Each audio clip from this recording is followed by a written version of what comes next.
Hello viewers, welcome to the IGNOU tech में आप सभी का स्वागत है। सो व्यूअर्स, तो कैसे हैं आप सब? आई होप कि आप सब अच्छे होंगे। तो आज आप लोगों के बीच फिर से एक नई वीडियो लेके आए हैं और आज के हम इस वीडियो में देखने वाले हैं मोस्ट इंपॉर्टेंट क्वेश्चन, जिसका सब्जेक्ट कोड है BPAG 174। सो व्यूअर्स, तो यदि अभी तक आपने हमारे चैनल को सब्सक्राइब नहीं किया है तो प्लीज़ आप हमारे चैनल को सब्सक्राइब कर लीजिए तथा साथ ही साथ PDF प्रोग्राम के लिए टेलीग्राम चैनल को ज्वाइन कर लीजिए। सो व्यूअर्स, तो टाइम को वेस्ट ना करते हुए आइए प्रश्न को देखते हैं। प्रश्न क्या कह रहा है? प्रश्न कह रहा है हरित प्रौद्योगिकी क्या है, वर्णन कीजिए 400 शब्दों में। सो व्यूअर्स, तो इस प्रकार से प्रश्न हमारे पूछे जाते हैं और इस बार पूछे जाने की बहुत ज़्यादा संभावना है यह प्रश्न। सो व्यूअर्स, तो यह प्रश्न हमारा 20 मार्क्स में पूछा जाता है। तो आइए देखते हैं हम इसको उत्तर में कैसे लिखेंगे।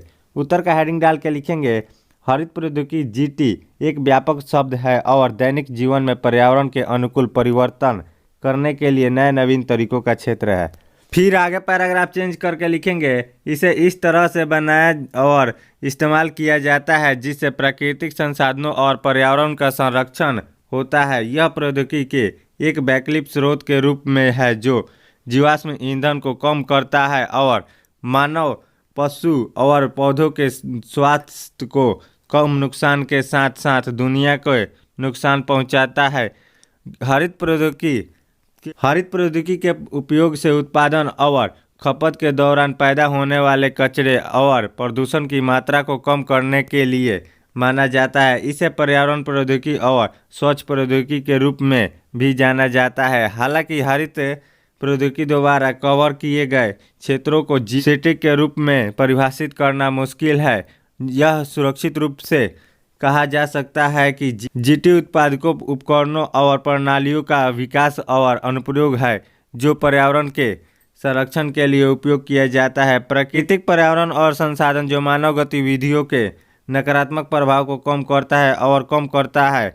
इस तकनीक को समाज की जरूरतों को इस तरह से पूरा करना चाहिए जो भविष्य में प्राकृतिक संसाधनों को नुकसान पहुंचाए और या कम किए बिना अनिश्चित काल तक जारी रह सके। संक्षिप्त में GT परिभाषित किया गया है प्रौद्योगिकी के रूप में जो भविष्य की पीढ़ियों की अपनी ज़रूरतों को पूरा करने की क्षमता से समझौता किए बिना वर्तमान ज़रूरतों को पूरा करती है। आगे पैराग्राफ चेंज करके लिखेंगे हरित प्रौद्योगिकी प्राकृतिक पर्यावरण और संसाधनों के संरक्षण और मानव भागीदारी को कम करने का ज्ञान है। यह जैव ईंधन, पर्यावरण वानिकी, नवीकरण ऊर्जा और ठोस अपशिष्ट प्रबंधन जैसे विविध क्षेत्र में कम कर सकता है। हालांकि देश विशिष्ट ताकत और कमजोरियों पर विचार किए बिना सभी उपलब्ध प्रौद्योगिकियों को एक समय में अपनाने के लिए न तो व्यवहार्य और न ही आवश्यक है। उपयुक्त तकनीकी के रूप में उपकरणों और तकनीकों का चयन समुदायों को यह तय करने में एक महत्वपूर्ण तत्व है उनका भविष्य कैसा होना चाहिए। दूसरे शब्दों में उन प्रौद्योगिकियों के लिए उपयुक्त प्रौद्योगिकी की खोज जिनका आय वितरण, मानव विकास, पर्यावरणीय गुणवत्ता और सामान्य रूप से राजनीतिक शक्ति के वितरण पर लाभकारी प्रभाव पड़ता है।